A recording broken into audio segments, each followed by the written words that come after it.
नमस्कार, मैं हूं आपके साथ आशा सरमाल। आप देख रहे हैं रिपोर्टर और रिपोर्टर में आज हम बात करेंगे उस ऐसे शख्स की जो कभी आतंक के रास्ते पर चला था। हिजबुल मुजाहिदीन का कमांडर रह चुका है, एरिया कमांडर रह चुका है और आज यहां पर उम्मीदवार बनकर मैदान जंग में कूद गया। लेकिन ये एक बहुत बड़ी मिसाल हमारे युवाओं के लिए कामयाब होती हुई दिख रही है और आज इस शख्स ने भी यहाँ पूरी तरह से कवायद चलाने की कोशिश की है। एक बहुत अच्छा संदेश हमारे युवाओं को दिया है कि आतंक के रास्ते को छोड़कर मुख्य धारा में वापस आ जाएं और अपना काम, अपनी निजी जिंदगी को संभालें, अपने माता पिता के साथ रहें, अपनी पढ़ाई को पूरा करें।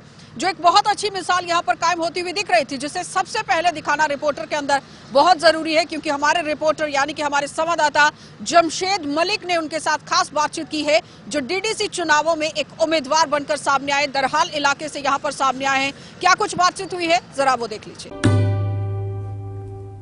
डीडीसी इलेक्शन में इस बार मनाफ मलिक जी पीडीपी की टिकट पर दरहाल कंस्टिट्यूंसी से इलेक्शन लड़े, जो एक साबका मिलिटेंट है। सरेंडर होने के बाद इन्होंने सियासत ज्वाइन की और अब इनसे जानेंगे कब इन्होंने मिलिटेंसी ज्वाइन की और कब सियासत ज्वाइन की। सर, कब आप मिलिटेंसी में ज्वाइन हुए थे? 94-95 में हुआ था और 99 में दोबारा मैं सरेंडर हुआ हूँ। उसके बाद मैं पुलिस में एज ए एसपी एसओजी में रहा हूँ, 7-8 साल रहा हूँ। तो मेरी सियासत ज्वाइन करने का एक ही मकसद था। बचपन में ही मुझे डीसी इकबाल के घर में नौकर रखा गया, उसी ने मुझे गाइडलाइन किया कि आप मिलिटेंट बन जाओ। उसका भाई था मोहम्मद रफ़ीक, जो मर गए हैं, चीफ कंजर्वेटर रिटायर हुए हैं वो। तो उसके बाद मैंने एसओजी में था, चौधरी जुल्फ़कार ने कहा जी मुझे आपकी दुकानों में दफ्तर चाहिए। तो मैंने कहा दफ्तर ले लो आप, किराया। मैंने किराया लेना, मैं एक पुलिस मुलाजिम था, छोटा सा एसपी हो। तो मैंने कहा जी ठीक है आप ले लो।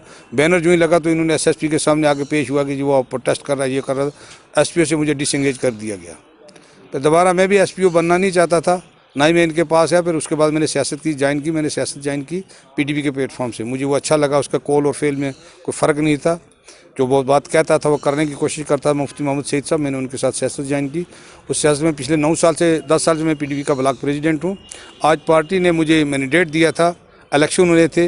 मैं बदकिस्मती से कहता हूँ दरहाल की आवाम के लिए, मुझे नहीं लगता कि जितना जम्मू कश्मीर में 26 महीने में पीडीपी सरकार ने जो काम किए हैं, मुझे बड़ा फ़ख्र है। उन्हें यूनिवर्सिटी दी, मुगल रोड जैसी नियमत हम लोगों को दी, दरहाल 4 पटवारों पर तहसील दी। तो मुझे उस पार्टी ने मैंडेट दिया डीडीसी इलेक्शन के लिए। अब बदबख्ती ये है हमारे लोगों की, चंद गुंडे, खरायती रोटियां खाने वाले या चंद गुंडे मैं उनको कहता हूँ, उन्होंने हमारा हक छीन लिया। एक मलिक साहब, आपने 1994-95 में मिलिटेंसी ज्वाइन की। किस तंजीम के साथ आप जुड़े रहे और क्या किसी बड़े ऑपरेशन में या किसी इनकाउंटर में शामिल रहे? उसके बाद कब सरेंडर हुए? सर, बहुत बार इनकाउंटर हुआ। मैं पहले हिजबुल मुजाहिदीन के साथ वाबस्ता था। उसके बाद मैंने एज ए डिविजनल कमांडर के हैसियत राजौरी पुंछ डिस्ट्रिक्ट को कमांड किया। फिर लास्ट में उधमपुर और राजौरी को किया। तो बड़े बड़े इनकाउंटर भी हुए। अब ये पुरानी बातें, ये मुझे कुछ एग्जैक्टली याद भी नहीं है। बहरहाल इतना है कि मैं मिलिटेंट रहा। किसके कहने पर रहा, किसने मुझे भेजा, डजंट मैटर, दूसरी बात है, लेकिन मैं मिलिटेंट रहा। आपकी तरफ से एक और इल्ज़ाम लगाया गया बहुत बड़े लीडर पर, एक भाजपा के लीडर पर, कि उनके कहने पर आप मिलिटेंट बने। क्या ये सियासी रंजिश है कि वाकया वही उनके कहने? नहीं, मैं वो बात कहता हूँ, मैं नस्ल परदर्शन इमानदार फैमिली से बिलोंग करता हूँ। मैं गलत बात नहीं करता हूँ। आप वेरिफिकेशन कर लीजिए। वाजपेयी के लीडर साहब के घर में 14 साल में रहा हूँ। मुझे वालिदैन ने उनके घर में छोड़ा कि जाके आप पढ़ो लिखो, वो वहाँ से कोई नौकरी लग जाएगी। उन्होंने पढ़ने लिखने के बजाय मुझे घोड़े और भेड़े कुत्ते दिए चराने बाड़ने बोंगने के लिए। तो उसके बाद जब मेरी शादी होगी तो मुझे नौकरी तो मिल नहीं सकी। अब मेरी शादी होगी तो वैसे मैं घर का खर्चा कैसे चला, मैंने मिलिटेंसी ज्वाइन की उनके भाई के कहने पे। मोहम्मद रफ़ीक उनका भाई था, जो श्रीनगर में पिछले साल डेथ हो गई है, उनके कहने पे। मैं गलत बात नहीं करता हूँ, मैं वो बात करता हूँ जो एक ज़िम्मेदार हैसियत से बात करता हूँ। मेरा वैसे भी आप मेरा माजी भी देख लें, मैं गलत बात कभी नहीं करता हूँ कि सियासी रंजिश नहीं है। मेरे इकबाल साहब ने जो मेरे साथ किया, उसका रिजल्ट हमने कहा जी ठीक है, हम इलेक्शन लड़ने लगे। तो मेरे पास 10 लोग हैं। मैंने कहा आप इलेक्शन बीजेपी के प्लेटफॉर्म से ना लड़ो। आज बीजेपी ने हमारा दफ़ा 370 तोड़ दिया, 35 तोड़ दिया, हमारे जिंदा रहने के सारे हकूक़ छीन लिया। आप रज़ाइन देके इलेक्शन डीडीसी के कंटेस्ट करो। मैंने मलिक साहब को कहा, उसके 3 लोग हैं, ताज़ीम मलिक है, राजौरी से रहते हैं, नसीम मलिक साहब, एक और लोग हैं। मैंने उनके सामने कहा कि आप ये इलेक्शन लड़ना तो बीजेपी के रज़ाइन दो, कि बीजेपी ने हमारे हकूक़ से खड़वा किया।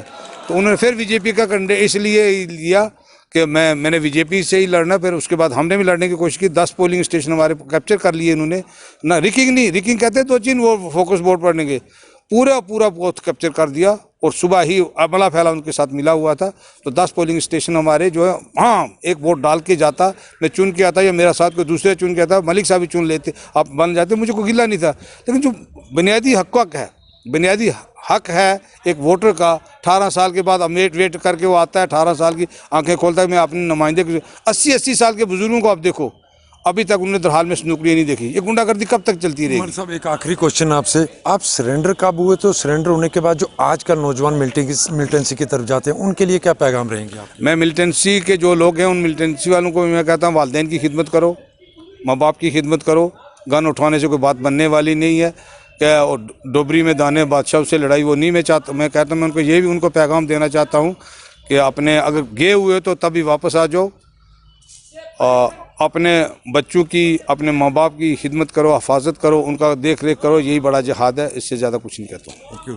ये थे हमारे साथ मनाफ मलिक, जो एक साबका मिलिटेंट रहे हैं, जो हिफ्ज़ुल मुजाहिदीन के कमांडर भी रहे हैं और उसके बाद 1999 में सरेंडर हुए और आज पीडीपी की टिकट से धराल से इलेक्शन लड़ रहे हैं। और आज इनकी तरफ से नौजवानों को कहा जा रहा है कि मिलिटेंसी में कुछ नहीं रखा है, वो अपने माँ बाप की खिदमत करें, इससे बड़ा जिहाद कोई नहीं है।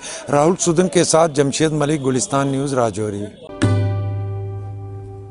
चलिए, तो आपने देखा कि इसका क्या कुछ कहना था, किस तरह से वो बात पूरी करते हुए नजर आए हैं। उनका साफ तौर पर यह कहना था कि युवाओं को मुख्यधारा में लौट आना चाहिए। जो युवा आतंक के रास्ते पर चलने की कोशिश कर रहे हैं, उन्हें अपने हथियार डाल देने चाहिए, क्योंकि आतंक के रास्ते पर कुछ नहीं रखा है। और किसी समय में वो भी अपने एरिया का कमांडर हुआ करता था, लेकिन आज यहाँ लोगों की सेवा करने के लिए पहुंच गया है। तो जाहिर तौर पर जम्मू कश्मीर के युवाओं के लिए एक बहुत अहम यहाँ पर ये एक मिसाल कायम होती हुई दिख रही है। लेकिन ऐसा नहीं है कि सारे युवा ही आतंकवाद के रास्ते पर यहाँ चलते हुए दिख रहे हों, लेकिन कुछ एकाध जो युवक दिख रहे हैं आतंक के रास्ते पर जाते हुए, उन्हें भी मुख्य धारा में लौट आना चाहिए, क्योंकि पुलिस लगातार काम करती हुई दिख रही है, हमारे जो जवान हैं वो काम करते हुए दिख रहे हैं, और जम्मू कश्मीर की जो हर एक जनता है वो सब हमारे युवाओं के साथ है। तो ये एक बहुत बड़ी मिसाल यहाँ पर कायम तो होती हुई दिख रही है, लेकिन इससे सबक लेने की भी जरूरत है कि अगर ये शख्स यहाँ पर एरिया कमांडर रह चुका है और उसके बाद अब लोगों की सेवा के लिए उतरा हुआ है, तो जाहिर तौर पर सोचना एक बार जरूर बनता है। कल 22 दिसंबर है और 22 दिसंबर के दिन मतगणना होनी है, यानी कि हर किसी की नजर कल के दिन पर टिकी हुई है कि आखिर गेंद किसके पाले में जाएगी। भारतीय जनता पार्टी, गुपकार अलायंस, या फिर यहाँ पर पैंथर्स पार्टी, या फिर उसके साथ ही साथ कांग्रेस और उसके साथ यहाँ पर निर्दलीय उम्मीदवार। लेकिन आपको ये भी बताते चले कि जो हमारे चैनल की तरफ से एग्जिट पोल दिखाया गया है, उसमें भारतीय जनता पार्टी 60 सीटों पर काबिज होती हुई दिख रही है और गुपकार अलायंस जो है वो कश्मीर से दिख रहा है। लेकिन इसमें आपको ये भी बताएं कि अब नजरें जो है वो कल के दिन पर टिकी हैं कि आखिर किस तरह से सूरत हाल कल बनने वाला है। कल 9 बजे से ही गिनती यहाँ पर शुरू हो जाएगी। 280 सीटों को लेकर मतगणना यहाँ पर होगी और डीडीसी के चुनाव पहली बार केंद्र शासित प्रदेश के अंदर किए गए हैं। सीधा रुख करेंगे सबसे पहले कश्मीर का, कश्मीर के अंदर क्या सूरत हाल है लेकर मतगणना को, और कहां-कहां पर पोलिंग स्टेशन बनाए गए हैं। सनम के पास चलते हैं, रिपोर्ट देखिए। जम्मू से लेके कश्मीर तक इंतखाबी दंगल और घमासान, और इस सारे के बीच में अब इंतजार नताइज का, जो अगले 24 घंटों में आ ही चुके होंगे। और इसमें साफ तौर पे दिख रहा है कि बड़ी सियासी उथल पुथल भी देखने को मिल सकती है।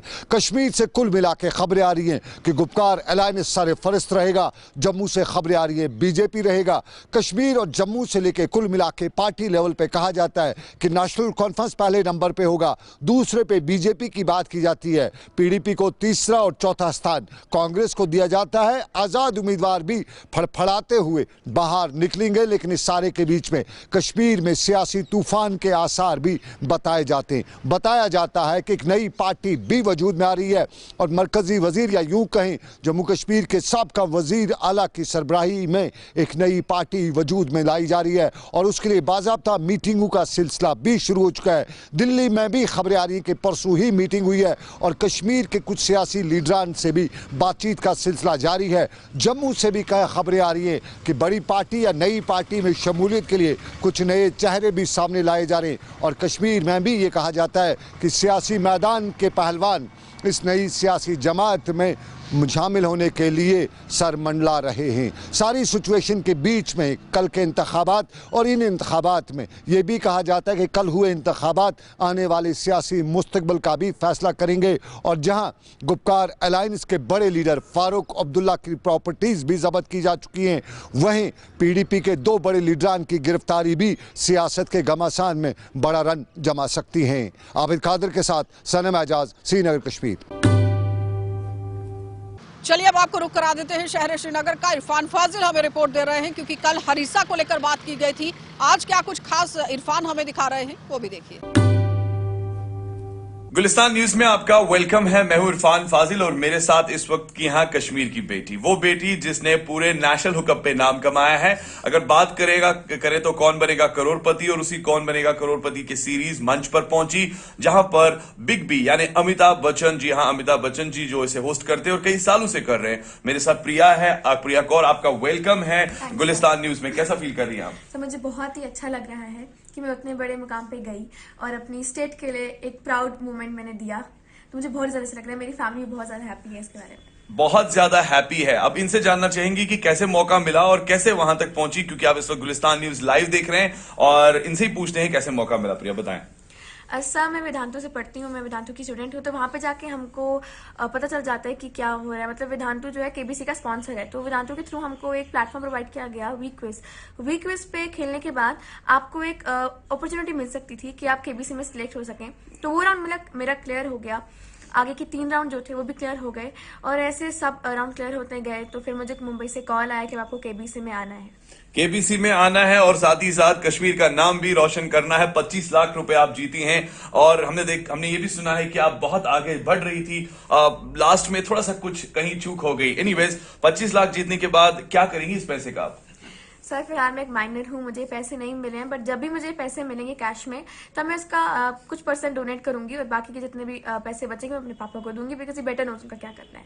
अच्छा बेटा, ये जानना चाहेंगे जरूर कि KBC तक पहुंचने के लिए कैसे मेहनत करनी है। जैसे आपने बताया बहुत सारे बच्चे इस वक्त आपको देख रहे हैं, बहुत सारे लोग आपको देख रहे हैं कि अगर वो भी ट्राई करना चाहते हैं तो कैसे पहुंचा जा सकता है? सर इतने सारे राउंड के बारे में मैंने कोई भी तैयारी नहीं की, कुछ भी नहीं की। जितना सब कुछ हुआ वो फ्लो में हुआ।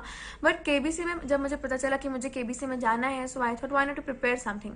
तो मैंने एक जनरल नॉलेज की बुक ली, थोड़े से करंट अफेयर्स पढ़े और मैंने सोचा चलो इसमें से कुछ ना कुछ तो आएगा। बट बिलीव मी और नॉट, उसमें से कुछ भी नहीं आया। सिर्फ करंट अफेयर में से एक क्वेश्चन आया।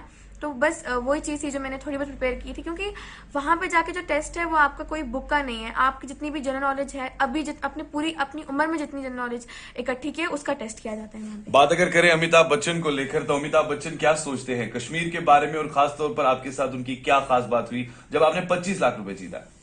सर अमिताभ बच्चन सर तो बहुत ही ज़्यादा हम्बल हैं, चाहे वो कुछ कहें ना कहें, उनकी स्माइल, उनके रिएक्शन ही सब कुछ कह जाते हैं। कश्मीर के बारे में तो उन्होंने भी कह दिया हेवन ऑन अर्थ है वो, क्योंकि उनकी भी बहुत सारी मूवीज़ की शूटिंग यहाँ पे हुई है। और मुझे बहुत ज़्यादा अच्छा लगी जब मैंने उनके साथ मैंने बातें की। वो मुझे अपनी सारी उम्र में मुझे वो बातें वो याद ही रहेंगी, because he was so humble, so down to earth. इतने बड़े स्टार होकर भी वो बहुत ज़्यादा डाउन टू अर्थ है। चलिए finally what is your message for youth? आपको बहुत सारे बच्चे लोग देख रहे हैं ना इस वक्त, तो क्या कहना चाहेंगे? दिस इज प्रिया, और जो कि कौन बनेगा करोड़पति पर पहुंची, क्या कहना चाहेंगे उनके लिए? सर उनके लिए मेरे से उनका एक ही मैसेज रहेगा कि दुनिया में बहुत सारी अपॉर्चुनिटीज़ हैं, पर कहीं ना कहीं वो हाथ ही नहीं है जो उस अपॉर्चुनिटी को ग्रैब कर सकें। तो हमेशा ट्राई करिए और अपने टाइम के बलबूते पे कुछ ऐसा करिए कि सारी दुनिया हैरान आ जाए। फैंटास्टिक, बहुत बहुत शुक्रिया बात करने के लिए। ये थी प्रिया और प्रिया के साथ हमने बात की, और प्रिया है जी हाँ कौन बनेगा करोड़पति मंच की विनर, जिसने जीते 25 लाख रुपए। और हमारी नेक दुआएं इनके साथ। हमें उम्मीद है कि यह गुफ्तगू आपने जरूर पसंद की होगी। बने रहिए, देखते रहिए गुलिस्तान न्यूज। इजाजत दीजिए सईद इरफान फाजिल को। चलिए अब आपको इरशाद भट्ट के पास लिए चलते हैं, क्योंकि बारामूला के अंदर भी सूरत हाल क्या कुछ है। बम्पर वोटिंग वहां पर भी देखी गई थी, लेकिन मतगणना को लेकर क्या कुछ तैयारियां वहां पर की गई हैं वो भी देख लीजिए। जी बिल्कुल, अगर हम शुमाली कश्मीर के ज़िले बारामूला की बात करें, इस वक्त हम डिग्री कॉलेज में मौजूद है। कल यहाँ पे जो है जो DDC इंतखाबात ख़त्म हुए उसका जो कल यहाँ पे फाइनल होगा और इसके साथ साथ कल रिज़ल्ट सामने आएंगे। यहाँ पे डिग्री कॉलेज बारामूला की बात करें या इसके साथ साथ हम कुपवाड़ा की बात करें या मंदवारा की बात करें या बांडीपोरा की बात करें, हर ज़िले में जो है कल काउंटिंग होगी। इसके साथ साथ ज़िले इंतज़ामिया ने यहाँ पे जो इंतज़ामात रखे हैं वो ठीक ठाक रखते हैं और इसके साथ साथ कोविड-19 पैंडेमिक के पेश मद्देनज़र यहाँ पे जो भी अंदर जाता है बाज़ाब्ता तौर पर जो है SOP गाइडलाइंस जो दी है ज़िला इंतज़ामिया ने, उस पे जो है मुलाजमों के साथ साथ लोगों को अमल करना है। और कल यहाँ पे जो है बाज़ाब्ता तौर पर जो है यहाँ पे DDC इंतखाबात का जो फाइनल नतीजा है वो सामने आएगा। इसके साथ साथ यहाँ पे सिक्योरिटी के भी खातिर खा इंतजाम किए गए हैं। और मैं आपको बता दे चलूँ कल यहाँ पे जो पूरा जो नेट है वो मुअत्तल रहेगा। इसके साथ साथ खाली यहाँ पे जो है फ़ोन कॉल चलेंगे। इसके साथ साथ अगर हमने ज़िला तरक्याती कमिश्नर बारामूला के साथ बात की तो उनका यही कहना है कि यहाँ पे हमने अच्छे खासे इंतजाम रखे हैं। और मैं आपको बता दे चलूँ यहाँ पे आप देख सकते हैं मेरे इस राइट साइड में जिस तरह यहाँ पे जम्मू कश्मीर पुलिस के एहलकार या CRPF की बात करें या हम फौज की बात करें,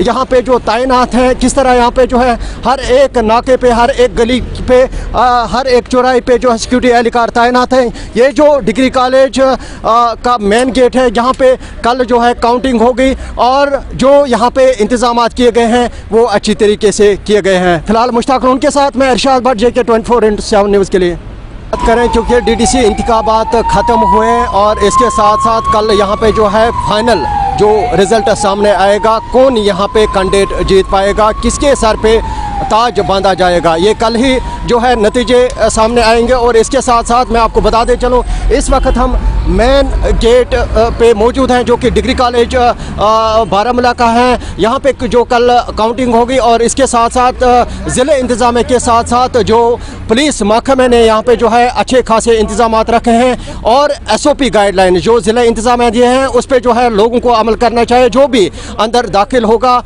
उसको जो है मास्क के साथ साथ जो सैनिटाइज़र का जो है ख़ास ख्याल रखा जाएगा। अगर हम ज़िले बारामूला के साथ साथ हंदवाड़ा की बात करें या हम कुपवाड़ा की बात करें या बांडीपोरा की बात करें या पटन की बात करें, हर एक ज़िले में जो है कल काउंटिंग होगी।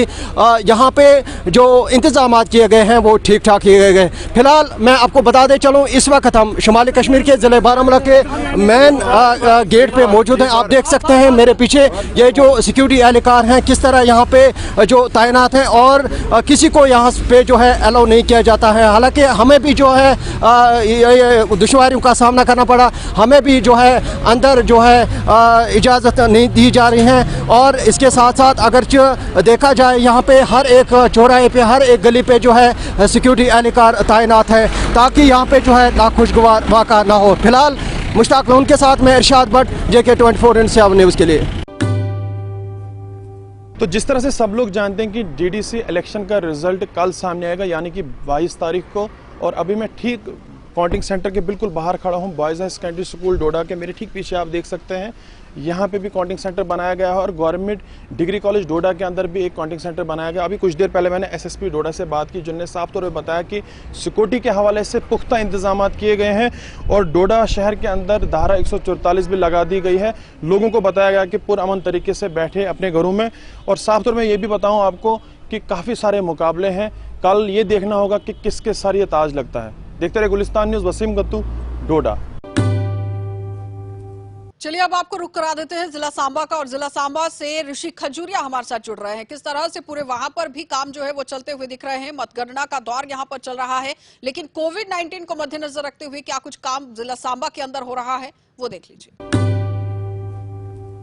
तो जम्मू कश्मीर यूटी में DDC के चुनाव शांतिपूर्वक तरीके से संपन्न होने के बाद अब कल वोटों की गिनती की जाएगी, कल यानी मतगणना की जाएगी। और उसी के साथ मैं आपको सांबा जिला का भी अपडेट कर दूं। सांबा जिला में भी जिस तरह से 9 ब्लॉक्स की 14 कॉन्स्टिट्यूंसीज में मतदान शांतिपूर्वक संपन्न हुआ और कल 14 कॉन्स्टिट्यूंसीज की कल वोटों की गिनती भी की जाएगी। मैं इस समय विमल मुनि काउंटिंग सेंटर में मौजूद हूँ और मेरे पीछे का जो दृश्य है ये साफ तौर पर आप देख सकते हैं कि यहाँ पर जो सुरक्षा व्यवस्था है वो भी कड़ी कर दी गई है। ये जो आप काउंटिंग सेंटर्स देख रहे हैं, काउंटिंग सेंटर्स के बाहर यहाँ पर हमारे सुरक्षा बल के जो जवान हैं वो भी तैनात है और उसी के साथ साथ थोड़ी देर के बाद यहाँ पर एक्स्ट्रा डिप्लॉयमेंट भी सिक्योरिटी फोर्सेस की कर दी जाएगी।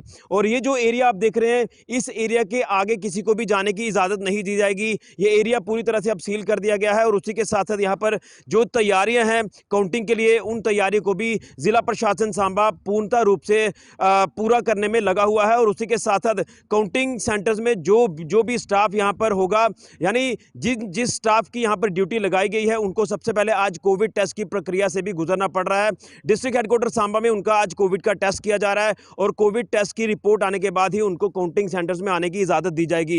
ये जो तस्वीरें हैं ये साफ तौर पर आप देख सकते हैं। और उसी के साथ साथ मैं आपको ये भी अपडेट कर दूं, यहाँ ये जो एरिया आप ये पंडाल आप देख रहे हैं, यहाँ पर ऑफिशियल्स के बैठने का यहाँ पर प्रावधान किया गया है। ऑफिशियल्स यहाँ पर बैठेंगे और पूरी मतगणना प्रोसेस पर अपनी नजर रखेंगे ताकि मतगणना शांतिपूर्वक तरीके से और फेयर तरीके से यहाँ पर संपन्न हो। उसी के साथ साथ अगर इस पंडाल की बात करें तो यहाँ पर कैंडिडेट्स और बाकी लोगों के बैठने के लिए भी यहाँ पर बंदोबस्त किया गया है। जो भी यहाँ पर लोग मतगणना के लिए कल पहुंचेंगे। और कहीं ना कहीं मैं आपको बताना चाहता हूं कि जिस तरह से पहले 8 चरण मतदान के शांतिपूर्वक तरीके से संपन्न हुए हैं, उम्मीद है कि कल आखिरी दौर होगा डीडीसी के चुनावों का, जो कि मतगणना का प्रोसेस होगा, यानी काउंटिंग प्रोसेस होगा और काउंटिंग प्रोसेस भी अच्छे से संपन्न होगा, जिसको लेकर जिला प्रशासन सांबा ने तैयारी को पूरी तरह से अंतिम रूप दे ही दिया है। और थोड़ी देर के बाद यहाँ पर एक्स्ट्रा डिप्लॉयमेंट सिक्योरिटी फोर्सेस की भी कर दी जाएगी, जिस तरह से मैं आपको अपडेट कर रहा हूँ। और उसी के साथ मैं आपको ये भी बताना चाहता हूँ कि जिस तरह से सांबा जिला में जो इलेक्शन संपन्न हुई है शांतिपूर्वक तरीके से, और एग्जिट पोल भी हमने जो गुलिस्तान चैनल के माध्यम से दिखाया है, जिसमें साफ तौर पर कहीं ना कहीं भारतीय जनता पार्टी को बढ़त मिलती हुई दिख रही है। यानी 11 सीट्स भारतीय जनता पार्टी को मिलती हुई दिख रही हैं, 2 नेशनल कॉन्फ्रेंस को और 1 Jammu Kashmir national panthers party को मिलती हुई दिख रही है। लेकिन एग्जिट पोल है, ये एग्जैक्ट पोल नहीं है। कल देखना होगा कि मतगणना के बाद कौन कौन सी पार्टी जीत कर आती है, यानी कौन कौन सी पार्टी के नुमाइंदे जीत कर आते हैं और कौन नुमाइंदे अपने अपने इलाकों में डेवलपमेंट की रफ्तार को तेज करते हैं। क्योंकि जम्मू कश्मीर यूटी में डीडीसी के चुनाव ये पहली बार हुए हैं और धारा 370 और आर्टिकल 35 को हटाए जाने के बाद ये पहला चुनाव था जम्मू कश्मीर यूटी में। तो उम्मीद है कि कल जिस तरह से काउंटिंग है, काउंटिंग प्रोसेस शांतिपूर्वक तरीके से संपन्न होगा। पूरी सुरक्षा व्यवस्था यहाँ पर कड़ी कर दी गई है। यहाँ पर पूरी पैनी नजर सुरक्षा व्यवस्था की भी कल रहेगी, यानी सुरक्षा बलों की रहेगी, ताकि कोई भी अप्रिय घटना ना हो, और जिसको लेकर तैयारियों को अब अंतिम रूप दे दिया गया है। तो ये था अपडेट सांबा जिला से, काउंटिंग सेंटर से। यहाँ पर कल मतगणना होगी और देखना यह है कि कौन जीत कर आता है और कौन अपने अपने इलाकों में डेवलपमेंट करता है। फिलहाल के लिए ऋषि खजूरिया, कैमरामैन राहुल के साथ, गुलिस्तान न्यूज के लिए। चलिए अब रुक कर लेते हैं जिला कठुआ का, और कठुआ से भी सरबजीत हमें पूरी जानकारी दे रहे हैं, क्योंकि जानकारी लेना बहुत जरूरी है। क्योंकि कठुआ की अगर हम बात करें तो वहां पर डोगरा स्वाभिमान संगठन लगातार कांटे की टक्कर देता हुआ यहां दिख रहा था, और नेशनल कॉन्फ्रेंस और साथ ही साथ भारतीय जनता पार्टी भी कवायद चलाती हुई नजर आ रही है। यानी कि कांटे की टक्कर इन तीनों में दिख रही है, और उसके साथ ही बड़ा बोलबाला जो है वो निर्दलीय उम्मीदवारों का भी देखा जा रहा था। लेकिन सरबजीत क्या कुछ पूरी जानकारी दे रहे हैं वो जान लेते हैं। जिला विकास परिषद के चुनावों की मतगणना के लिए जिला प्रशासन कठुआ द्वारा तैयारियां पूरी कर ली गई हैं। आपको बता दें कि जिला प्रशासन कठुआ द्वारा आज डिस्ट्रिक्ट इलेक्टोरल ऑफिसर हैं जो डीसी कठुआ ओपी भगत, वो तैयारियों का जायजा लेने के लिए स्ट्रांग रूम पहुंचे थे। यहाँ पर काउंटिंग सेंटर्स जो हैं वो बनाए जा रहे हैं। 14 काउंटिंग सेंटर जिला विकास परिषद के चुनावों के लिए बनाए गए हैं। वहीं एक काउंटिंग सेंटर जो उपचुनाव हुए हैं, निकाय उपचुनाव, उनके लिए बनाया गया है। पूरी तैयारियां यहाँ पर कर ली गई हैं। कल सुबह 9 बजे काउंटिंग की प्रक्रिया यहाँ पर शुरू कर दी जाएगी। जिला प्रशासन का कहना है कि जो कुछ खामियां थी वो आज पूरी कर ली जाएंगी, जिसके बाद कल सुबह ठीक 9 बजे यहाँ पर काउंटिंग शुरू कर दी जाएगी, जिसके लिए सभी प्रत्याशियों और उनके एजेंट्स के आई कार्ड जो हैं वो बना दिए गए हैं। सभी को सुबह जल्दी आने के लिए कहा है। पूरी जो तैयारियां हैं वो सुबह 6:30 बजे शुरू कर दी जाएंगी। 6:30 बजे यहाँ पर जो स्ट्रांग रूम है उनके पास जो काउंटिंग सेंटर बनाए गए हैं वहाँ पर लोगों का आने का सिलसिला जारी हो जाएगा। लेकिन अगर मतगणना की बात करें, मतगणना सुबह 9 बजे यहाँ पर शुरू कर दी जाएगी। कठुआ से वीडियो जर्नलिस्ट कुलदीप चौधरी के साथ सरबजीत सिंह, JEK 24/7 न्यूज़ के लिए।